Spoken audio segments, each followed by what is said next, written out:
पुरानी पेंशन की बहाली के मुद्दे पर आंदोलित सरकारी कर्मचारियों ने अपने राष्ट्रव्यापी आंदोलन के दम पर जहां प्रधानमंत्री नरेंद्र मोदी को तगड़ा झटका दिया है, वहीं यूनिफाइड पेंशन स्कीम पर आखिरकार विराम लगा ही दिया है और सरकारी कर्मचारियों की ये बड़ी जीत मानी जा रही है। आपको बता दें कि यूनिफाइड पेंशन स्कीम की लगातार तारीखों को बढ़ाया जा रहा था, लेकिन इस बार पुरानी पेंशन की बहाली के मुद्दे पर आंदोलित सरकारी कर्मचारियों ने दो राष्ट्रव्यापी आंदोलन राष्ट्रीय राजधानी दिल्ली में करके इस बात का साफ संदेश दे दिया कि सरकार कितनी भी पुरानी पेंशन की बहाली के मुद्दे पर आंदोलित सरकारी कर्मचारियों के लिए यूनिफाइड पेंशन स्कीम की तारीखों को बढ़ा ले, लेकिन सरकारी कर्मचारी किसी भी हाल में यूनिफाइड पेंशन स्कीम को स्वीकार नहीं करेंगे। यही कारण है कि यूनिफाइड पेंशन स्कीम को स्वीकार करने की अंतिम तारीख 30 नवंबर थी, लेकिन 30 नवंबर की तारीख बीत जाने के बावजूद अब सरकार ने आधिकारिक तौर पर अभी तक यूनिफाइड पेंशन स्कीम को फिर से स्वीकार करने की किसी भी तारीख का ऐलान नहीं किया है। शायद सरकार को इस बात का अंदाजा हो चुका है कि यूनिफाइड पेंशन स्कीम अब पूरी तरीके से फ्लॉप हो चुकी है और इसी के साथ यूनिफाइड पेंशन स्कीम की नई तारीखों का इजाफा करके भी अब कोई फायदा होने वाला नहीं है। इसीलिए केंद्र की नरेंद्र मोदी सरकार की ओर से यूनिफाइड पेंशन स्कीम की तारीखों में इजाफा नहीं किया गया है। आपको बता दें कि लगातार केंद्र की नरेंद्र मोदी सरकार की तरफ से यूनिफाइड पेंशन स्कीम को स्वीकार करने की तारीखों को बढ़ाया जा रहा था। बावजूद इसके पुरानी पेंशन की बहाली के मुद्दे पर आंदोलित सरकारी कर्मचारियों ने अक्टूबर से लेकर के नवंबर के महीने में यूनिफाइड पेंशन स्कीम को स्वीकार ही नहीं किया है। तो अब इसका मतलब साफ है कि जो सरकारी कर्मचारी यूनिफाइड पेंशन स्कीम को नहीं स्वीकार किए हैं, वो सीधे तौर पर नेशनल पेंशन स्कीम यानी कि एनपीएस के तहत ही आगे की लाइफ सर्वाइव करेंगे। और इसी के साथ पुरानी पेंशन की बहाली के मुद्दे पर आंदोलित सरकारी कर्मचारियों ने यूनिफाइड पेंशन स्कीम में पूर्ण रूप से विराम लगा दिया है, यानी कि पूर्ण विराम लगा दिया है कि अब यहाँ से यूनिफाइड पेंशन स्कीम को आगे नहीं बढ़ाया जा सकता है। अब देखना महत्वपूर्ण होगा कि यूनिफाइड पेंशन स्कीम को लेकर के प्रधानमंत्री नरेंद्र मोदी क्या फैसला लेते हैं, क्योंकि यूनिफाइड पेंशन स्कीम को लेकर के सरकार ने कई तरह के प्रयास किए हैं, लेकिन अभी तक एक भी प्रयास सरकारी कर्मचारियों के आगे सफल होता हुआ नजर नहीं आ रहा है। आपको बता दें कि राष्ट्रीय राजधानी दिल्ली में सरकारी कर्मचारियों के दो राष्ट्रव्यापी आंदोलन हुए थे। दोनों आंदोलनों में सरकारी कर्मचारियों ने व्यापक तौर पर यूनिफाइड पेंशन स्कीम की न सिर्फ कड़ी आलोचना की थी, बल्कि इसके वापसी की मांग भी की थी।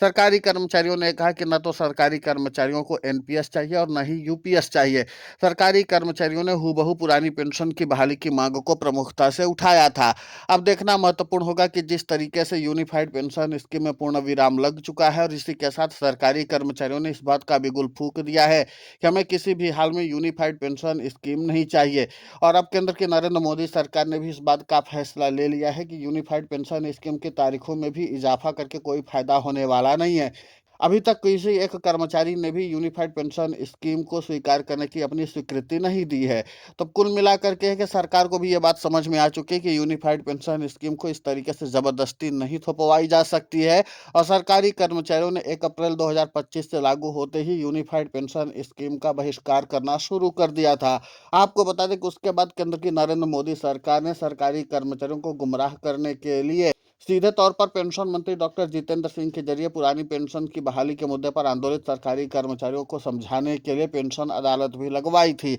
इस पेंशन अदालत में पेंशन विभाग के सचिव वी श्रीनिवास के अलावा अन्य आला दर्जे के अधिकारी और सचिव मौजूद थे। उनकी मौजूदगी में इस बात का दावा किया गया था कि पुरानी पेंशन की बहाली के मुद्दे पर आंदोलित सरकारी कर्मचारियों के प्रतिनिधियों की तरफ से जो लिखित तौर पर मांगे दी गई हैं, हम उन मांगों पर विचार करके उसको सुधार में शामिल करके सरकारी कर्मचारियों के सामने एक नई यूनिफाइड पेंशन स्कीम को रखेंगे। लेकिन मामला गड़बड़ होता हुआ नजर आ रहा है। यहाँ पर सरकारी कर्मचारियों की तरफ से जो मांगे रखी गई थी उसको सुधार में शामिल नहीं किया गया और यही कारण है कि यहीं से पुरानी पेंशन की बहाली के मुद्दे पर आंदोलित सरकारी कर्मचारियों के प्रतिनिधियों का जो रास्ता था वो पूरी तरीके से अलग हो गया। अब यूनिफाइड पेंशन स्कीम में जो सुधार किए गए वो सरकारी कर्मचारियों और उनके प्रतिनिधियों को मंजूर ही नहीं था। इसीलिए पुरानी पेंशन की बहाली के मुद्दे पर आंदोलित सरकारी कर्मचारियों ने राष्ट्रव्यापी आंदोलन करके यूनिफाइड पेंशन स्कीम का पूर्ण बहिष्कार का आंदोलन किया था। अब उसी के नाते से 30 नवंबर यूनिफाइड पेंशन स्कीम को स्वीकार करने की आखिरी तारीख थी, लेकिन उसके बावजूद भी सरकारी कर्मचारियों ने यूनिफाइड पेंशन स्कीम को स्वीकार नहीं किया है। इस बात का साफ संदेश सरकारी कर्मचारियों ने दे दिया कि कि जिस तरीके से यूनिफाइड पेंशन स्कीम को लॉन्च किया गया था वो सरकारी कर्मचारियों को बिल्कुल भी रास्त नहीं है। सरकारी कर्मचारियों के लिए यूनिफाइड पेंशन स्कीम को ये कह करके बताया जा रहा था कि ये एनपीएस और ओपीएस का विकल्प बन करके आई है यूपीएस, और इस यूपीएस में सरकारी कर्मचारियों को उन सभी मांगों को प्राथमिकता दी गई है जिसके लिए सरकारी कर्मचारी लंबे समय से आंदोलन कर रहे थे। लेकिन जैसे ही यूनिफाइड पेंशन स्कीम को आगे लाया गया, वैसे ही एक बात तो साफ हो गई कि पुरानी पेंशन की बहाली के मुद्दे पर आंदोलित सरकारी कर्मचारी आगे अपनी नीतियों को और भी ज़्यादा आगे बढ़ाने वाले नहीं हैं, बल्कि सरकारी कर्मचारियों ने इस बात का साफ संदेश दे दिया है कि अब यूनिफाइड पेंशन स्कीम उनके लिए महत्वपूर्ण नहीं है। और इसी की बातों को ध्यान में रखते हुए पुरानी पेंशन की बहाली का मुद्दा एक बार फिर से गूंजने लगा है। देखना भी ये महत्वपूर्ण होगा कि जिस तरीके से पुरानी पेंशन की बहाली के मुद्दे पर सरकारी कर्मचारियों ने अपनी मजबूती दिखाई है और जिस तरीके से 2 बड़े आंदोलन किए हैं, इसके अलावा राज्यों की राजधानियों में भी सरकारी कर्मचारियों के पुरानी पेंशन की बहाली का मुद्दा एक बार फिर से चर्चा का विषय बनने वाला है। इसी के साथ राज्यों के राजधानी में भी पुरानी पेंशन की बहाली के मुद्दे को पुरजोर तरीके से उठाने में सरकारी कर्मचारी अड़े हुए हैं। सरकारी कर्मचारियों ने साफ तौर पर इस बात का संदेश दे दिया है कि अब पुरानी पेंशन की बहाली के मुद्दे पर सरकारी कर्मचारी किसी भी तरीके से समझौता करने की स्थिति में नहीं है, बल्कि उनको हूबहू अब पुरानी पेंशन की बहाली चाहिए और इसके लिए सड़क से लेकर के संसद तक संघर्ष करने के लिए तैयार हैं। माना यह जा रहा है कि बहुत जल्द देश के संसद के शीतकालीन सत्र के दौरान भी पुरानी पेंशन की बहाली के मुद्दे पर विपक्षी दलों के सांसद सरकार से सवाल जवाब करेंगे और इसी के साथ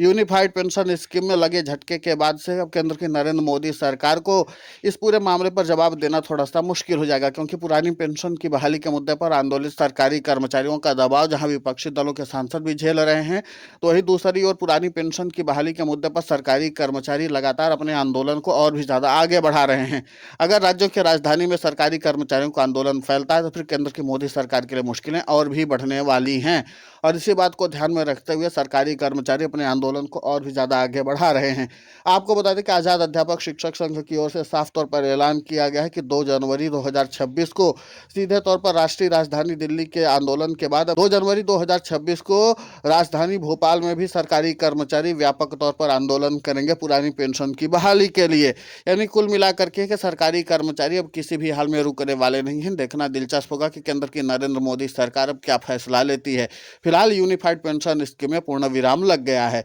इस पूरे मामले को लेकर के आपकी प्रतिक्रिया बहुत महत्वपूर्ण होती है, आप हमें कमेंट करके जरूर बताएं। साथ ही पुरानी पेंशन की बहाली के मुद्दे पर हम लगातार आंदोलित होकर के खबरें चला रहे हैं। आप हमारे समर्थन के लिए पुरानी पेंशन की बहाली के मुद्दे के लिए हमारे चैनल को सब्सक्राइब करें, खबर को ज़्यादा से ज़्यादा शेयर करें।